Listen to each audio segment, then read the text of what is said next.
Shalom, everyone. Let me go ahead and get started. Glorious, most honorable Father, whose name is Yahweh. Father, this is your servant, Con Eli Hyler Hawkins, coming before you along with all of the great men here at your house in Abilene. Father, all of us being a seed of the seventh Malach in these last days, our great teacher and the only one sent to speak on your behalf, the great Kohen Yisrayl Hawkins, and through the authority of a high priest that's been placed over your house and King, Yeshua Messiah.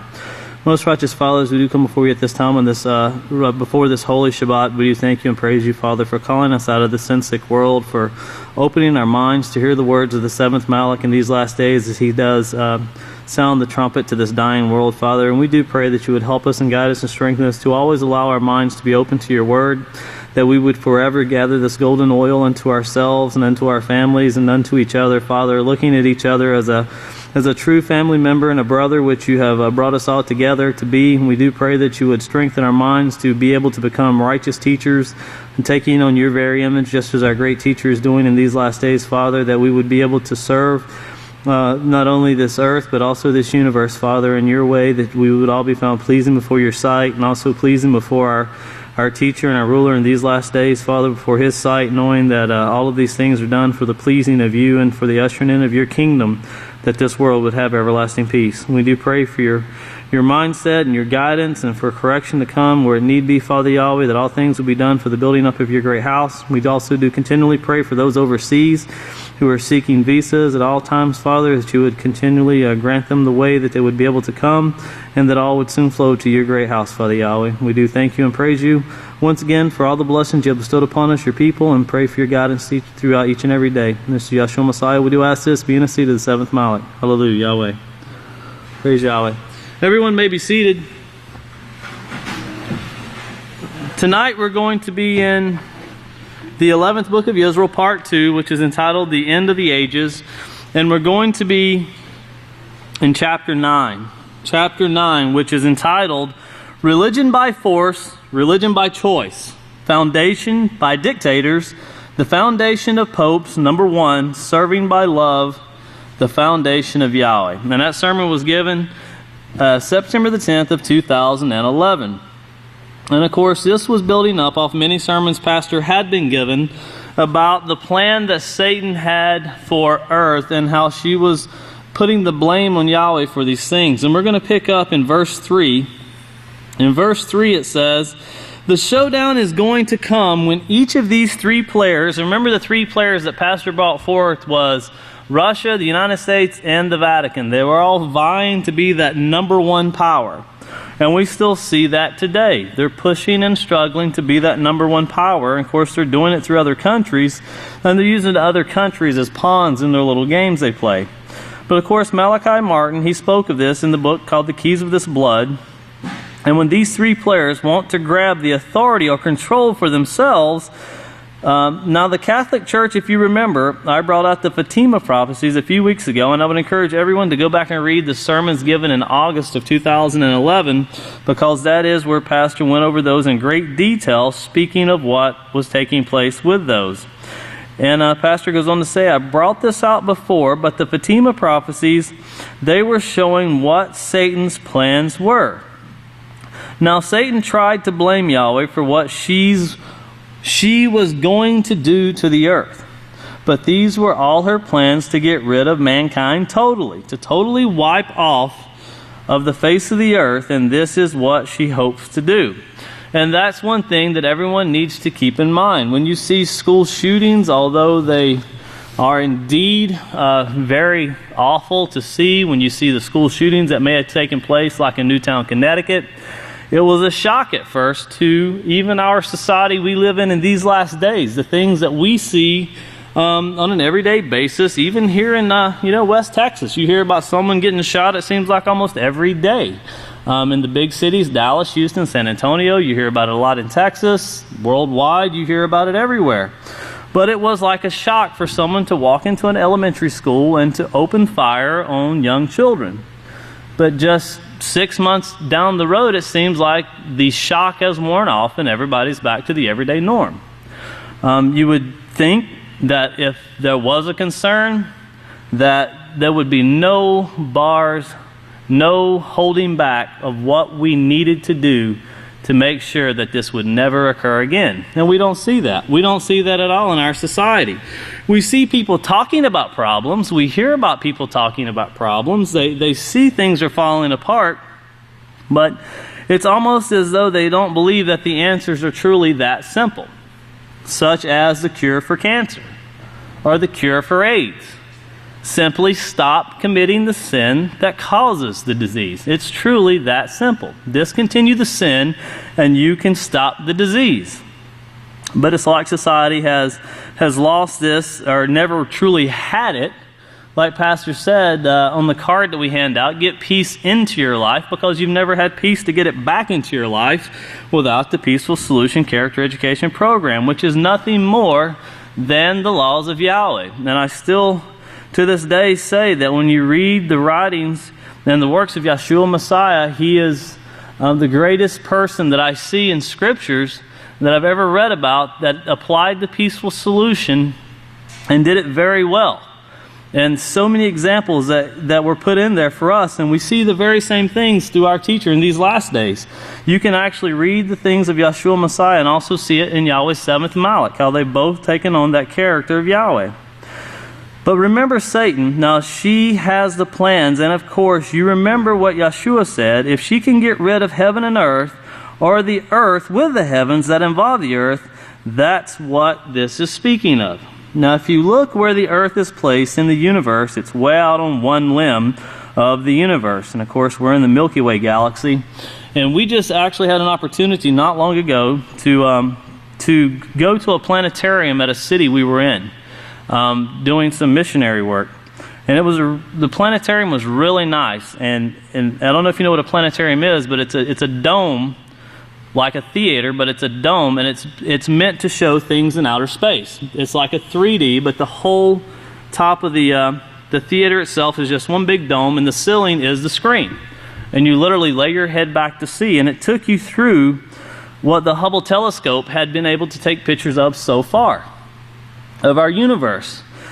And it started out from the Milky Way galaxy, it went out, and then it came back. And it took you through the Horsehead Nebula, which was brought at the feast, which clearly shows Pastor and Yeshua working, doing a work. Those pictures are clearly seen. It spoke of the Horsehead Nebula, which that's why we found out that nebula is actually a Latin word for cloud.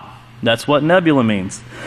But in seeing that and taking you through that picture, and it was almost like you're traveling through the stars yourself, one of the things that said that the Hubble telescope, the one thing that scientists can say is that our galaxy, of course, represents our sun being a star, and of course there's many planets that circle our sun. But they said that to represent the sun as a star, that they would estimate that there is 100 billion stars. And within that 100 billion stars, there's at least 100 billion planets in the 100 billion stars. That becomes very massive indeed. And our minds don't quite comprehend what it is that Yahweh is setting our minds to do. The importance of working hand in hand with each other and getting these jobs done. When I seen that, I used to think 2 billion people was a lot. But when you see that, you think, man, how are you going to get that done with just 2 billion people? And I remember, I never forget when Pastor said that it's our job to train teachers. We must learn to be teachers, but we have to train people to teach. That is our jobs, to be examples, living sacrifices. But examples showing how things should be done and being an example to others. Never giving to the left or to the right, but being examples and firmly standing on what we're taught in these last days. Now, once again, we see that Yahweh has put Earth way out on the edge of the universe. And of course, the distance separates us. That is the vast...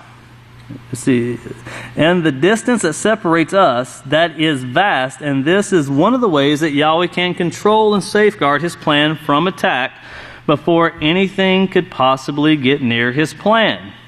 Now, we should know that if things... that's outside of this earth was going to attack His plan and Yahweh wouldn't allow it, then we should have firm faith that there's nothing here on earth that's going to attack this plan and put an end to it. Yahweh's saying that we are in the shadow of protection here at Yahweh's Great House. The law commands us to seek out the place where we must go, and that is the house of Yahweh, and we'll get into that a little bit later. But we're to seek these things out for a place of safety, also for learning. For learning, it's a teaching tool that we may learn of Yahweh's way. No, he goes on to say, his plan, this earth, in the way of something that Satan could send, or some of the spiritual or spirit gods that are working with her at this time. Before anything could possibly get near this earth, he would have control of it. And remember, that's one thing we must always understand. Yahweh is in complete control. There is nothing that is without his knowledge. Now, he'd have knowledge of it before it ever took off to begin with. He can tell. He knows what her plans are long before she made them herself. And of course, that her, speaking of Satan. And he just knows the mind, and he's got such wisdom. It's amazing. Now, think of it. How would he know the mind of Satan? How would he know the mind of Satan? Well, we know from the abundance of the heart, the mouth speaks. And the heart can't do anything without a thought, because everything begins with a thought. And then, of course, emotions get involved, and then we commit an action.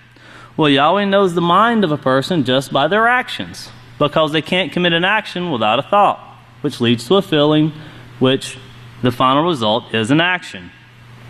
But Yahweh has such great wisdom, it's amazing. It's amazing how he can predict what a person or what Satan is going to do thousands of years in advance. And of course, we can't do that at this time, but Yahweh can. Yahweh knew.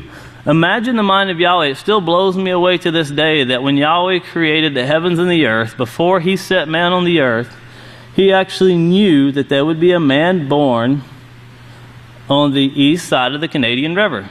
That still blows me away to this day that he would give such detail concerning the seventh Malach and also concerning Yeshua Messiah. That he would be born in the job he would do, and how long it would take to bring forth this perfect sacrifice that would represent the Passover lamb, that the Passover lamb did represent up until Yeshua was born. But Yahweh knew down to the very day when this would take place.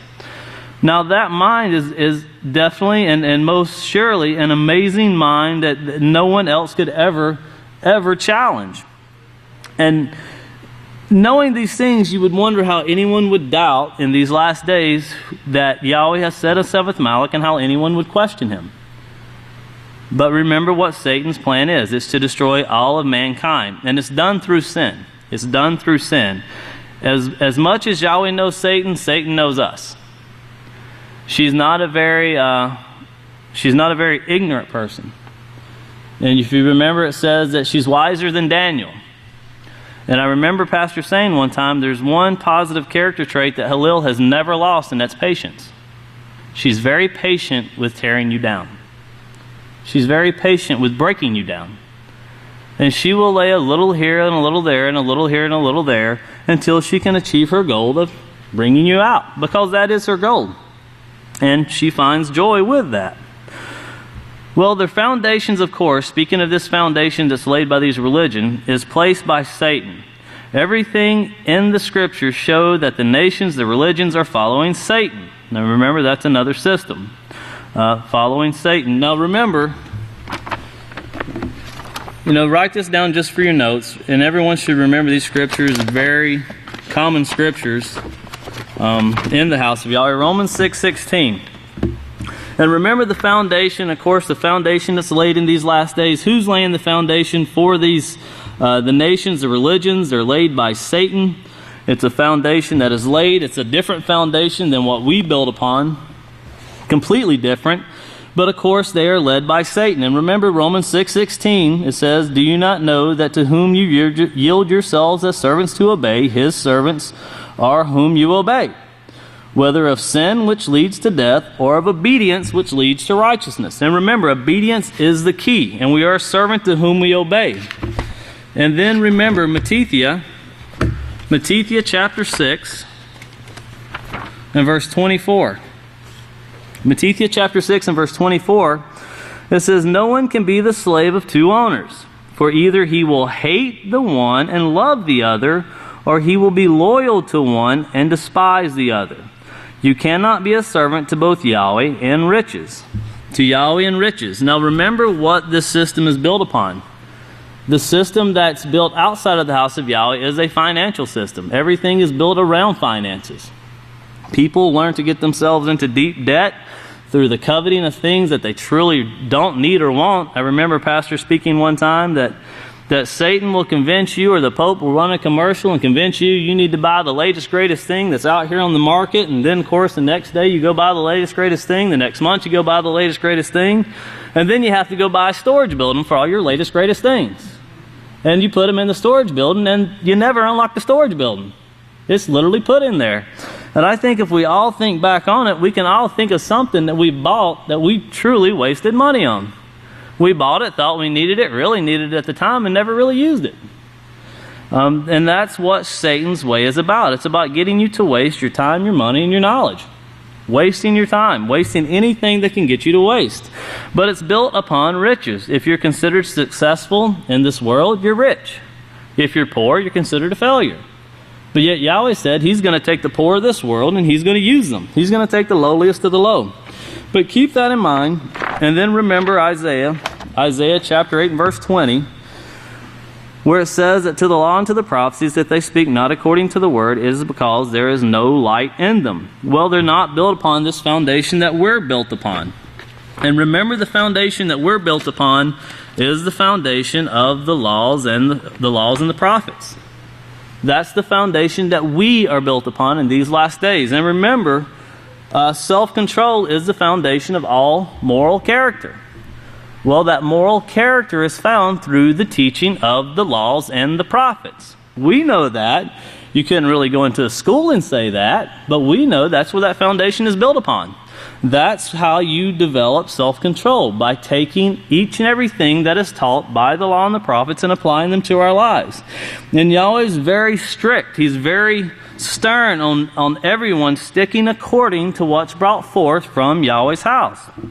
And also write down 1 Timothy chapter 6, or 1 Timothy chapter 6, and verses 3 through 5, where it says, if any man teaches differently and does not agree to the sound instructions, the words of our King Yeshua Messiah, and to the doctrine which is according to holiness, all of which are the laws and the prophets, he is proud, understanding nothing, having a morbid interest in disputes and arguments over words, from which come envy, strife, rivalry, wicked suspicions, and perverseness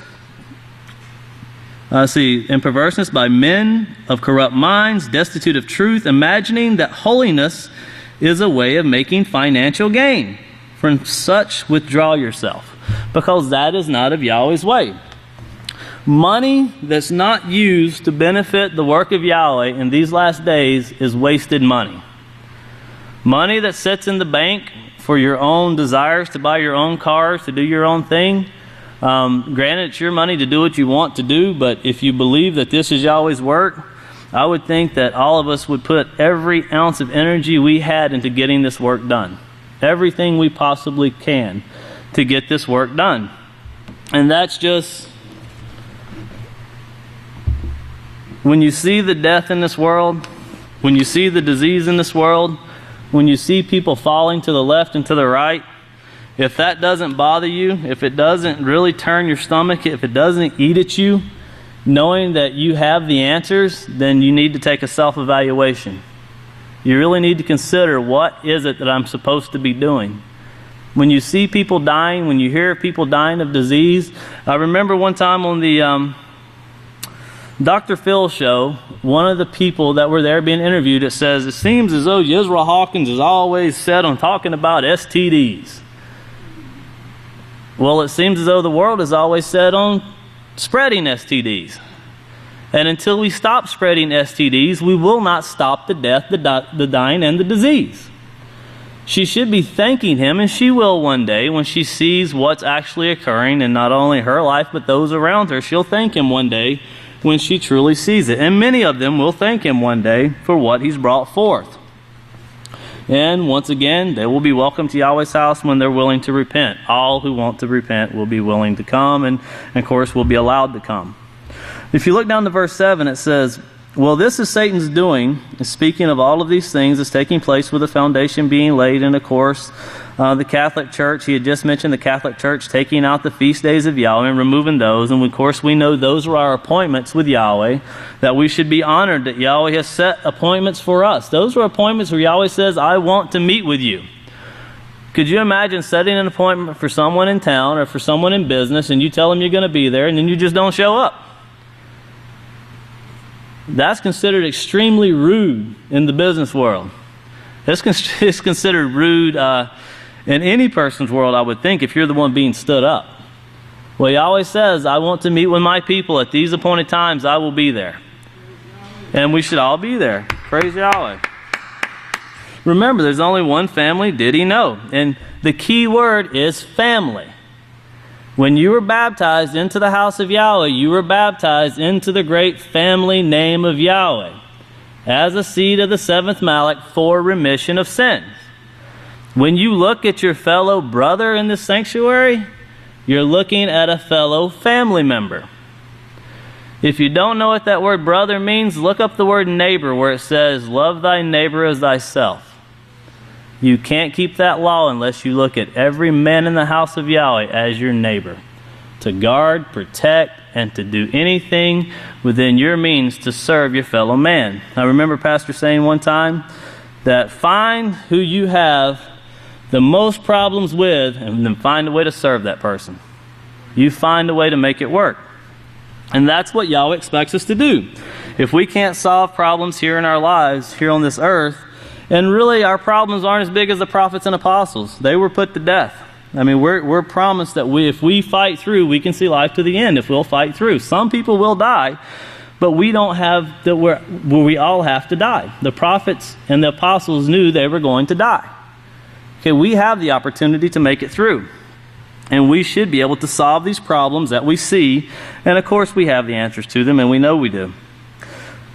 But in verse 7 it says, well, this is what Satan is doing, and Yahweh allowed this, and he knew that there would be no house of Yahweh for several thousand years. Of course, that's Yahweh's great mind, knowing that it would not exist till a period of time when the seventh Malach, the work of these last days, would start in 1934. And that's when the seventh Malach was born, the sixth Malach already being born at that time. But the prophecy said, in these last days I will establish my house. And remember that in Zechariah. Let me just read that real quick.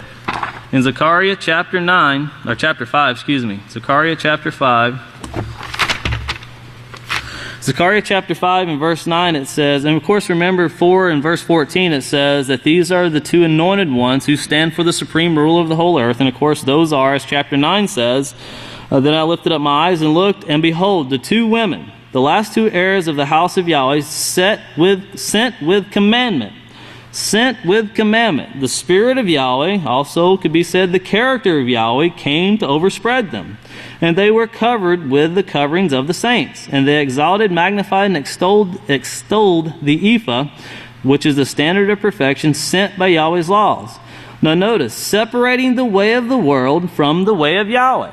The way of life, the way decisions are made, the way we conduct ourselves.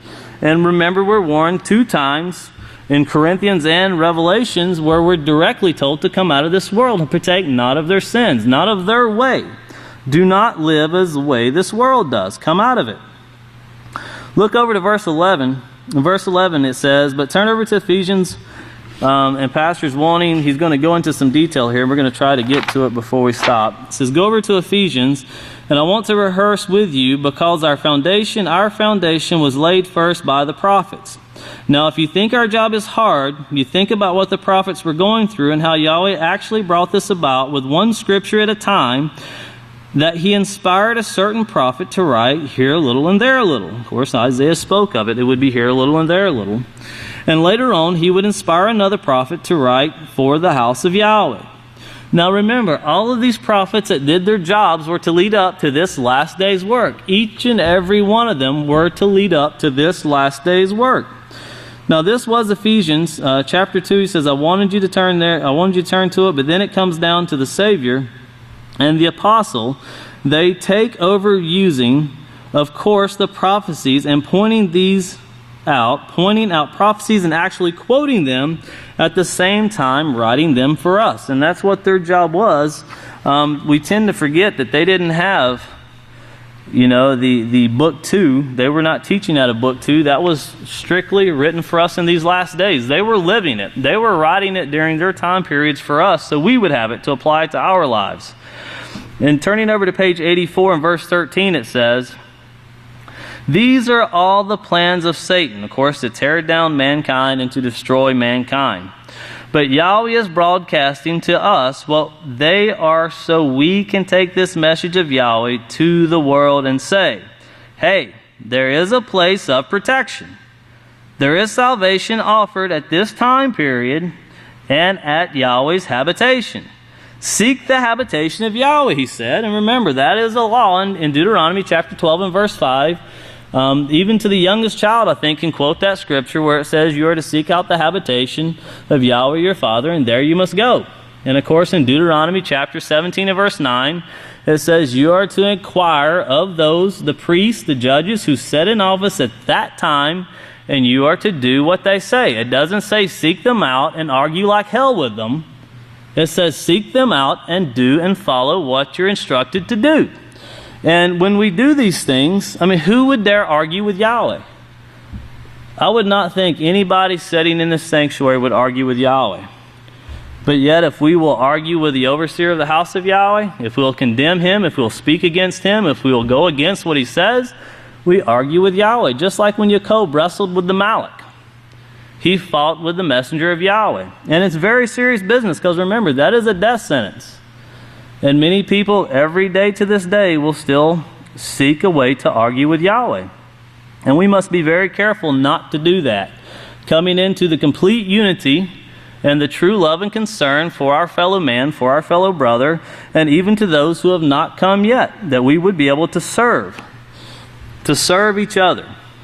Now, what the world is doing is seeking other things, and the other things, then, of course, this comes with a vast amount of knowledge of other things, knowledge in creating and manufacturing the other things that will bring in what we think will bring us joy, gladness, as the world says, happiness. And yes, this all comes through the increase in knowledge in these last days. It's amazing how people would look at a nuclear weapon and think that they could have peace through nuclear war. That if we would just annihilate, and you literally have the Middle East at this time, and they've been doing it for years, looking at their fellow countrymen and thinking if we could just annihilate Syria, we would have peace. We would all be joyful. If we could just kill all of Lebanon, we would be joyful. If we would kill all of Iran, we could be joyful. This never worked in 6,000 years, killing everyone you could kill. No one's ever been joyful. The only thing that's been brought up from war is financial gain. That is it. That is the way of the system. No matter how many people they kill, and according to Satan, and of course her desires, they can't kill enough. They could kill, and kill some more, and they wouldn't kill enough until everyone is done. Everyone is gone. And of course, heaven and earth will not pass away. Now, look over to verse 18. Verse 18, it says, "But here in Ephesians chapter 2 and verse 20, he tells you where our foundation is, and he says to seek it first." Of course, seek out the house of Yahweh, the habitation of Yahweh, because that's where the law and the prophecies are going to be spoken at. And he says in verse 19, "Be no longer like the world." Come out of her way. Come out and do what Yahweh says. Do what Yahweh says through his spokesman, through the one sent, through the seventh Malach. That's the only way we're going to learn what Yahweh says. No other way. Now in Ephesians chapter 2 and verse 19, he says, "Therefore, now you are no longer," and Pastor says, "don't be like the stranger, like the religions are, being tossed to and fro, back and forth, like a ship on waves of the ocean." Don't be like that anymore. That was verse 19. And remember, the way and the reason they're done that way is they run off emotions. If you let emotions rule your life, you will be like a ship in the ocean during a very turbulent time. You will be tossed to and fro. In verse 20, he says, you have a foundation here, and it's a very firm foundation, of the apostles and prophets with Yeshua Messiah himself here building the house. He is the builder. Now look down to verse 20. If you'll notice verse 21, "In whom the whole house is being built," being fitly. You see that word fitly. Did you ever look it up? You should take time to look some of these words up. Of course, it has to do with keeping Yahweh's laws, keeping His appointments first, and seeking first the kingdom, being fitly joined together. If you are unfit, if your character doesn't match, if we have not taken on that image or not striving to take on that image, of course, that's what we need to do. That's the shape we're taking. You're not going to be joined to this. You won't be fit. You'll be like this, trying to get in that slot right here. And of course, he had up his hand with a small hole, and he was trying to put his square fist in that small hole. It won't fit. Well, going in with grudge, resentment, anger, strife, all of these other things that come up in these religions that lead to war, we cannot get into the priestly family. We can't even get into the kingdom with those emotions running wild in our lives. It's not possible. It's not possible to fit into this priesthood that Yahweh is building. And look over to page 85, the very top. It says the big thing is you've got to believe, but don't just believe. Believe all that the prophets have spoken. And remember, by believing all that the prophets have spoken, that includes you believe that you must seek out the place where Yahweh has chosen to establish His name. There you must go. There you are to inquire of the priests who were placed in office at that time, who sat at Abel, not those priests who ran. No, the priests who sat at Abel at this time. You are to inquire of them, because when we ask at Abel, we ask at Abel of Abel. And pastors said that many times. There's only one source of knowledge flowing in these last days. That's not a proud statement. That's just a simple fact. Yeshua Messiah was not a proud person when he said he was the Messiah. Moshe was not a proud person when he was Yahweh's spokesman. Samuel wasn't a proud person when he selected David instead of Shaul when Shaul had to be replaced. Pastor is not a proud man by just stating a simple fact. It means he knows his self-worth. He knows what his job is in these last days. We ourselves need to know what our self-worth is. In joining ourselves to the seventh Malach, our self-worth will go through this universe, and we will be tethered to Him and bringing forth these things for eternity. Now at this time, to continue in this class, I want to turn it over to the next speaker, the great Kahan, Levi James Hawkins. Shalom, everyone. Please be seated. We are going to continue where the great Kohan left off, talking about becoming fit to be part of this kingdom, and how Yahweh is shaping our character and making us where we could be useful to Him. And this is something that we all should desire, and Pastor is really emphasizing certain things throughout this sermon that I hope to re-emphasize as the great Kohan was bringing forth. But you'll see throughout the sermon he made mention of seeking first the kingdom of Yahweh, making that the priority in our lives. Then he talks about taking on Yahweh's character and the things that we need to do in order to take on Yahweh's character. And he identifies some of the things that we need to avoid: holding grudges, resentment, holding on to anger. And the only way that we could really overcome resentment, anger, grudges, it's really by practicing forgiveness. Practicing forgiveness. And really, you have to set your mind to practice forgiveness. Otherwise, you're not going to do it. Because most of the times, and as the great Kohan was stressing, if you let your emotions run wild, you're not going to forgive anyone for anything at all. But I'd just like to rehearse this trait of forgiveness from the Peaceful Solution Character Education Program. And this is from Building Moral Excellence on page 23. And in the book of Yisrayl, you could go ahead and go down to verse 33, because here Pastor is talking about someone corrects you, you want to lash back at them, don't you? And then he says, don't do this. Be thankful. Be thankful especially for your supervisors who want to correct you. Whether to do it right or wrong, you're the one who is being judged for how you react to it.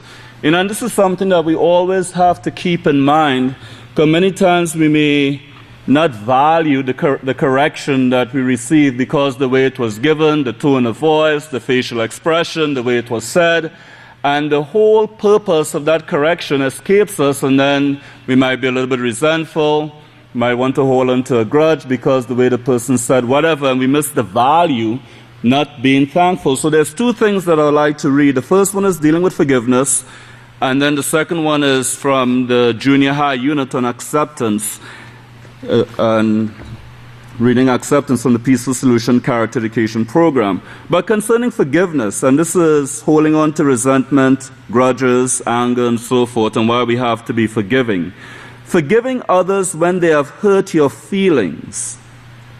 When they have hurt your feelings. Now, this is really very critical to understand, because most of the times the resentment, the grudge, the anger stems from hurt feelings. Not what was really said, but hurt feelings. The feelings were hurt. So forgiving others when they hurt your feelings or even physically harmed you is probably one of the most difficult things you will ever do. And if you have really tried practicing it, you would recognize that, yes, this is a true statement. It is one of the most difficult things that you will ever do. To develop a moral character, you must learn to remove all thoughts of anger, hatred, resentment, and ill will against anyone who has physically or emotionally harmed you. And that's why the law says to love your brother as yourself, or to love your neighbor as yourself, as the great Kohan was expounding. But you have to be able to do this in order to develop a moral character.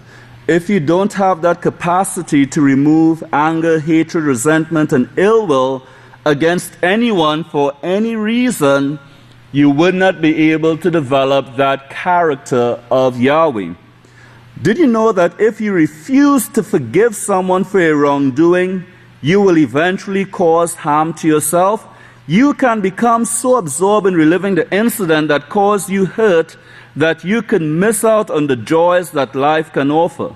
A forgiving person can learn from his experiences and use them to benefit his life or the lives of others. So how could you stop that cycle of resentment and anger? Well, you have to forgive. Well, what is the process of forgiving? Well, usually the anger and the resentment is stirred up, the hurt feelings, when you relive the incident. That is, you repeat it in your mind again and again. Every time you think about the incident, the anger, the resentment, the hurt feelings comes up. You forget about it for a while, and you think about it again, and you could feel that same anger, resentment, and hurt feelings. Well, the only way to stop the anger, the resentment, and the hurt feelings is to stop thinking about it.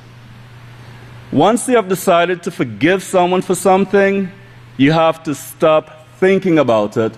And that's why you hear the phrase, forgive and forget. To forgive and forget. But it's a choice that you're making to stop reliving it in your mind, because every time you think about it, you become angry, you become upset. But remember that that is keeping you back from developing the character of Yahweh. So in order to get that roadblock out of the way, you have to forgive, which is a choice that you're making, and then put that situation out of your mind. Stop reliving it. Stop rehearsing it, because you want to stop those feelings from arising over and over and over again. And that's the way you do it. But you have to set your mind to do this, because it's a character trait that you're developing. So anytime you run into a situation where normally you would become resentful, or you may tend to hold a grudge, or you may become angry because your feelings were hurt, because of what your supervisor said, what your co-worker said, what your brother said, what your wife said, what your children said, it doesn't really matter what, then you have an opportunity to develop this character trait by practicing forgiveness.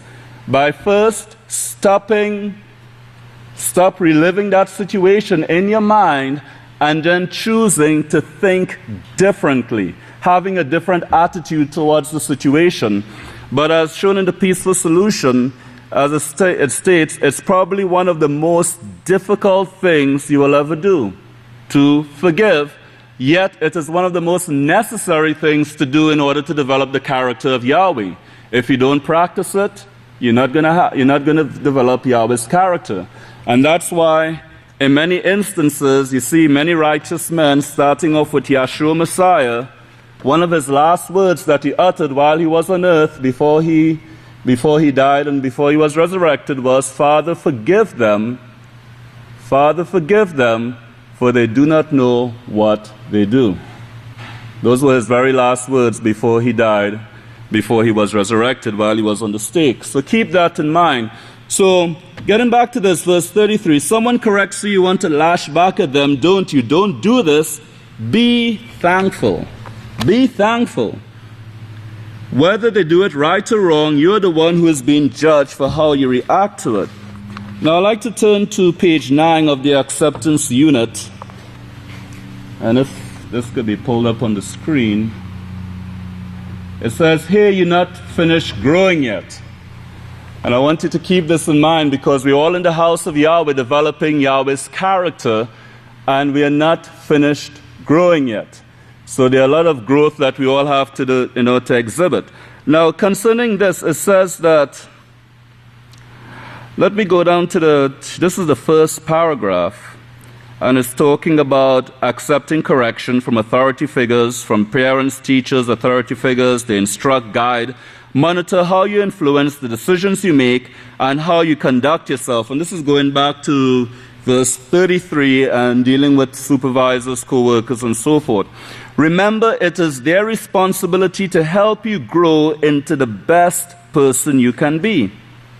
So this is part of the responsibility of those that you may work under. Their responsibility is to help you grow into the best person that you can be, the best worker that you can be. A humble, thankful attitude. Now remember what Pastor said about being thankful.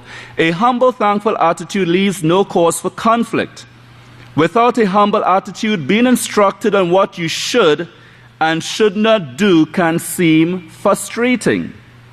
Many teens have a difficult time maintaining positive relationships with those in authority because they have opposing views of what is fair.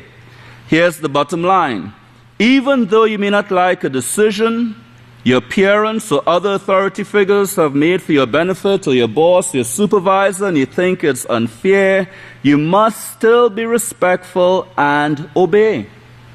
You must still be respectful and obey. Continue reading on page 9. The moral character trait of humility will help you accept instructions and guidance with a positive, respectful attitude instead of arguing, becoming angry, or refusing to obey. And this is really the point that I want to emphasize here that really stood out to me. A humble person is willing to learn, be taught, and follow directions. So when you're asked to have a humble attitude, in essence, you are being encouraged to be willing and open to improve yourself. Always be willing to improve yourself. No matter what you're doing, always be willing to improve yourself. And if someone is pointing something out to you, don't get that attitude, well, nobody could tell me what to do and I know what I'm doing already. I've heard it all before.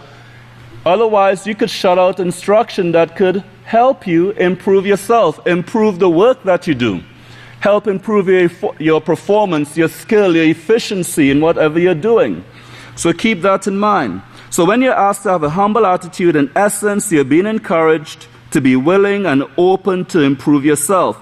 Always know that your actions can be better and your thought processes can be improved. The process of learning moral conduct never ends. There's always room for improvement, even if you reach 100 years or beyond. There's always room for improvement. And this is really what ties in with verse 33 that Pastor is talking about here. Being thankful when you're corrected, and we are being judged on how we reacted. And further on in verse 33, Pastor said, you'll become a supervisor one day. Supervisor of kings, supervisor of governors, all kinds of powers in the nations. You're going to be leading those people, and you will see how important what I'm telling you now is to bringing peace and keeping peace in Yahweh's house. So in the future, these words of wisdom that Pastor is teaching us, we're going to really recognize and value it, because we will see how important it is to have that knowledge and to practice it right now so that it can become a part of our character, so that we can become part of that kingdom that Yahweh is telling us to seek first. Let's go down to verse 49. Because here we are shown that this place is the protected place.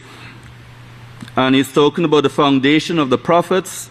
But then he says, but they are feast days, and these are the feast days that they pass for their people. This is talking about Satan's appointments, not Yahweh's appointments. That they pass for their people to keep. And if you don't keep them, you're putting your life in danger even today. Even today, and he was talking about the persecution that was being brought against anyone who kept the laws of Yahweh.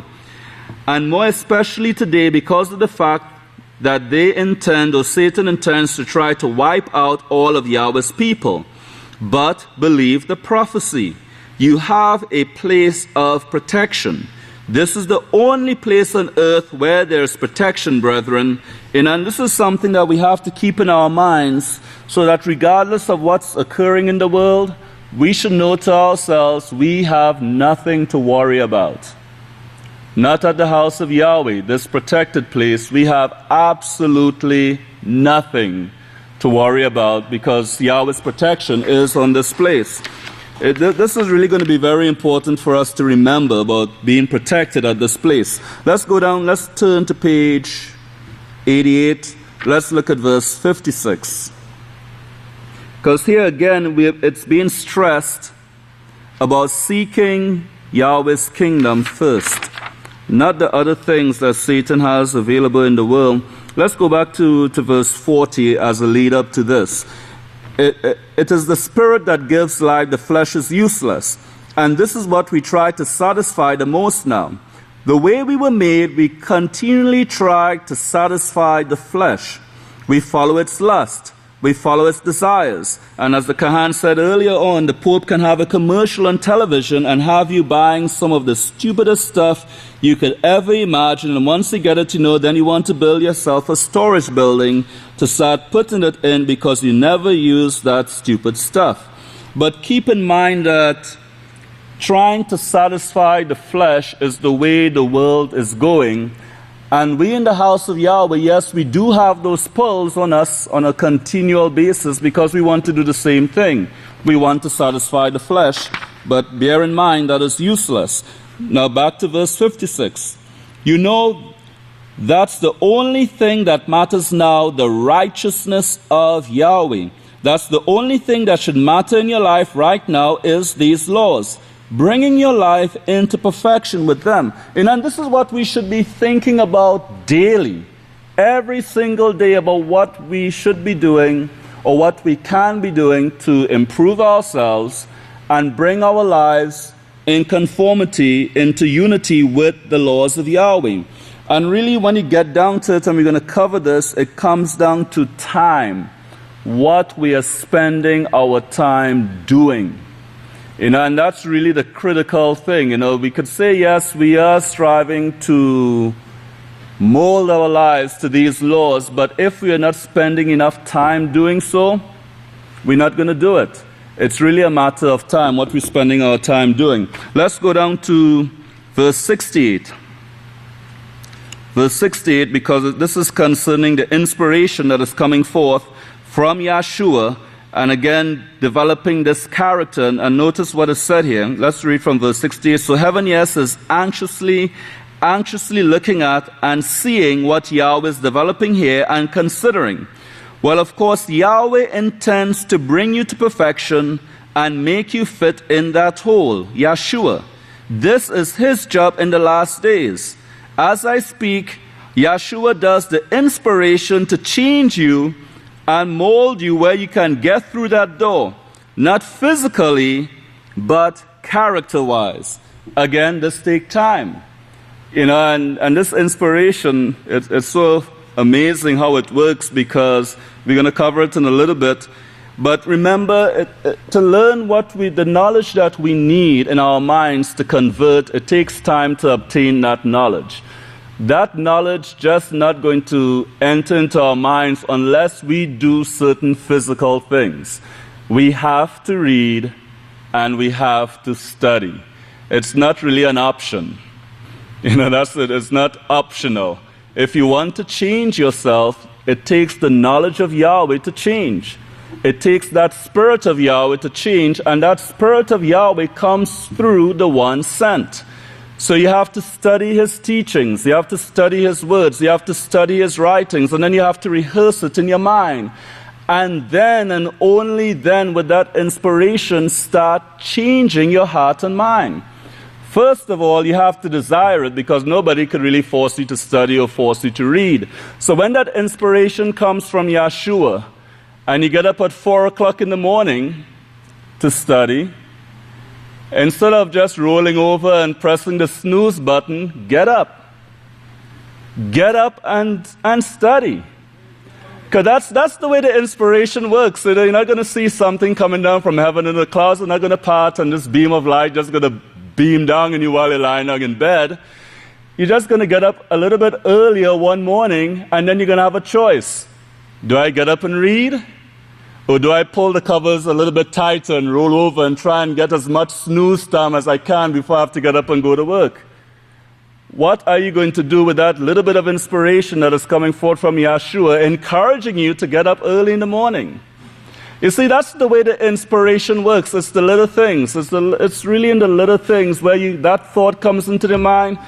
You know what? I could sit down and read a Peaceful Solution character education program, or I could just see what's going on in the world today and keep abreast with the world. Well, keeping abreast with what's going on in the world is not going to get you into the kingdom. Keeping abreast with what Pastor teaches us is what's going to get us into the kingdom, not knowing what's going on in the world.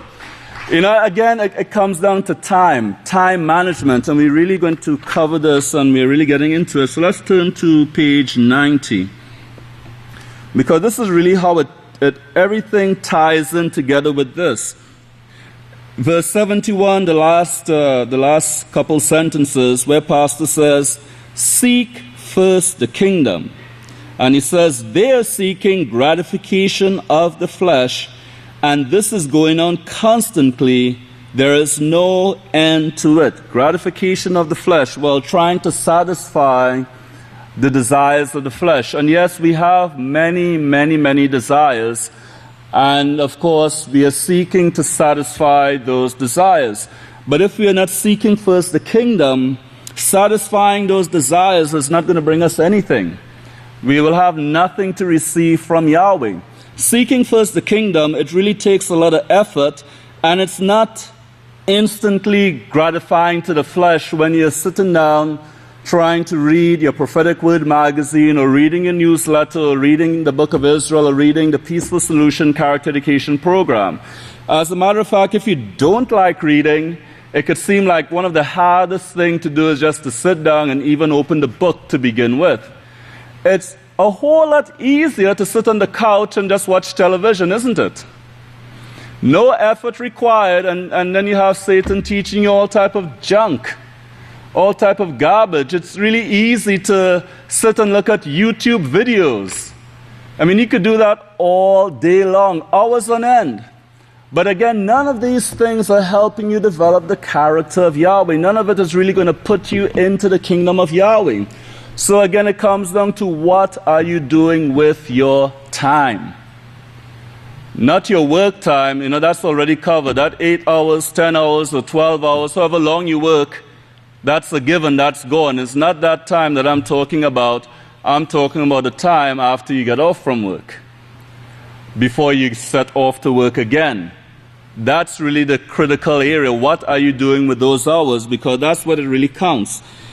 And Pastor talking about there's no end to seeking this gratification of the flesh. He says, you can take a phone now and entertain yourself all day long, trying to figure out all the different things you can do with that phone. And the way they make it now, back in the old days, they'll give you like a book this thick that comes with your phone telling you all the features. Now you just get like a little fold out telling you how to insert a battery, put in the SIM card, and turn the phone on. And that's it. The rest of the time you just spend there just on the phone trying to figure out what you could do with the phone. Wasting hours upon hours upon hours just figuring out what you could do with the phone. Oh, I could touch the screen here and I could do this. Oh, wow, this is interesting. And then after you get bored with that, then you have apps. Well, there's thousands of applications. Literally, there are hundreds of thousands of applications you could download on your phone. And you could spend hours upon hours upon hours just going through various applications. But you're wasting time. You're wasting time that you could have been using to qualify yourself for Yahweh's kingdom. That's what you're doing. You're wasting time with Satan's devices. Wasting time with Satan's devices where you could have been using that time in seeking after the kingdom of Yahweh. And this is what Pastor is talking about. Well, it can become a time-wasting machine for you, and probably has already, because everyone has one, and then there's more and more features coming out of it all the time for it. So what you see sometimes on the Sabbath, instead of brothers discussing the latest teachings, they might just whip out their phones and say, hey, look at this app. Watch what I could do on it. Is that what the Sabbath is really for? Comparing applications of what new thing you could do on your phone? No, it really wasn't made for that. We have to keep these things in mind. And I know, yes, it really can be entertaining. But let's turn to Ephesians chapter 5. Ephesians chapter 5, and look at what the part of our foundation had to say concerning the time period that we're living in. Ephesians chapter 5, verse 16, it says, redeeming the time because the days are evil. Redeeming the time because the days are evil. Verse 15, see then that you walk circumspectly, aware of every action, not as fools, but as the wise, redeeming the time because the days are evil. Well, what does it mean to redeem the time? And here's what a couple of references has to say. This word redeem, and this is from Thayer's, it means to make wise and sacred use of every opportunity for doing righteousness, so that zeal and well-doing are, as it were, the purchase money by which we make the time our own. Make use of every opportunity for doing, practicing, learning righteousness. The use of every opportunity. There's no time to waste. Every opportunity. And this is what the apostle said, what he meant by using the word redeem the time. From Strong's, this is word 1805. It means to buy up, figuratively to rescue from loss, improve. So this is what we should be doing with our time. We should be improving our character. And there's no better books than the Peaceful Solution character education books to use to improve our character. These are the things that we should be doing with our time to improve, opportunity to improve. From Clark's commentary, it says, buying up those moments, redeeming the time, Ephesians 5:16, buying up those moments which others seem to throw away. That's what the world is doing with their time, with all of these time-wasting devices. That's what they use it for. They use it to waste time, and we have to avoid falling into those traps, having these things that Yahweh has blessed us with, not to allow it to become time-wasting devices. Buying up those moments which others seem to throw away, steadily improving every present moment, that you may, in some measure, regain the time you have lost. Regain the time that you have lost by steadily improving, seeking to improve yourself all the time. Let time be your chief commodity. Deal in that alone. Buy it all up and use every portion of it yourself. Time is that on which eternity depends. In time, you are to get a preparation for the kingdom of Yahweh. If you get not this in time, that is, if you don't do it in the time that you have and you fail to prepare yourself in the time that Yahweh has allotted to us, your ruin is inevitable. Therefore, buy up the time. And that's from Clark's commentary concerning that verse, Ephesians chapter 5, verse 16. Redeeming the time because the days are evil. Verse 17. Therefore, do not be unwise, but understanding what the will of Yahweh is. And do not be drunk with wine, in which is excess. And this drunk with wine, if you look down at the footnote, it says, one with the life and character of unsavedness, profligacy, debauchery, righteousness. So that's the excess that is being spoken of, but be filled with the Spirit. Again, the only way we can be filled with the Spirit is by taking the things that gives the Spirit, which are the teachings coming forth from the one sent. The words that He teaches us, those are life everlasting to us, and that will fill us with Spirit. Speaking to one another in psalms and hymns and spiritual songs, singing and making melody in your heart to Yahweh, always giving thanks for all things to Yahweh the Father by the authority of our head, Yeshua Messiah. For your notes, you can also put Colossians chapter 4, verse 5, that talks about redeeming the time. So in conclusion, just finishing off here in verse 72 and going into verse 73, well, these things can become a time-wasting machine for you, and it probably has already, because everyone has one, and there are more and more features coming out all the time for it. But there are some other thousands of other things too that Satan has created for you. Anything to keep your mind off seeking first the kingdom and His righteousness. Anything. That could be documentaries. That could be reading news articles. Anything.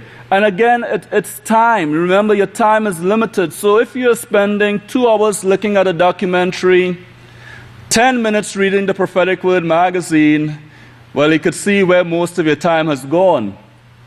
You see? And yes, the documentary may be informative, and it probably is interesting, but that of itself and by itself is not going to get you into the kingdom. Now, 2 hours spent reading the Prophetic Word or the newsletter, the Book of Yisrayl, is going to make a benefit to you. It's really going to make a difference in your life and help give you that Spirit that Yahweh is offering. That will help to change our hearts and minds. And this is what we have to consider. So Satan has created all of these things to keep our minds off from seeking first. And this is really the key, seeking first. And again, it's really just a measure. If you're spending 2 hours doing one thing, 10 minutes doing the other, you're not seeking the kingdom first. If you're spending 2 hours studying, 10 minutes looking maybe at some documentary or something, then you could say, well, yes, I am seeking the kingdom first, because you're showing it by the time spent. By the time spent is how much effort that you're putting forth in that area. So keep this in mind, seeking first the kingdom and His righteousness, which brings you eternal life, but it qualifies you for all of these things, all the voluptuous living that you can imagine later. And this is really talking about, if you look up this word voluptuous, it means full of delight or pleasure to the senses. And this is what Yahweh promises. So what the carnal mind is seeking after right now, Satan's way, Yahweh promises in righteousness, but you first have to reject what Satan offers, hold fast to what Yahweh is bringing forth, and then and only then you will have everything that you truly want. Everything that you truly want. But you have to reject what Satan is offering at this time. So may Yahweh bless your understanding. We'll ask for everyone to please stand. We'll go ahead and close in prayer. Let's all lift our hands in reverence to Yahweh. Heavenly Father, Yahweh, this is your servant, Quan Levi Hawkins, come before you along with all the righteous men, all the brothers, deacons, priests, Father, Yahweh, all of us being seized of the witness, Yisrayl Hawkins, through the authority of a high priest, Yeshua Messiah. Thanking you for the blessing of being here and allowing us to continue our learning as we prepare to enter into the Sabbath. We pray that you continue to bless our service, bless our hearts and minds, our attitude. Help us to develop your character, Father, Yahweh, to seek your ways and to develop roots in this foundation, the foundation of the apostles and the prophets, with Yeshua Messiah being the chief cornerstone. We pray, Father, that we continue to grow in understanding, that you continue to inspire us to do the right thing, Father Yahweh, and to serve you with joy and thanksgiving. We do thank you for all the blessings, and these things we ask of you in Yeshua's name we do pray. Hallelujah, Yahweh. Praise Yahweh.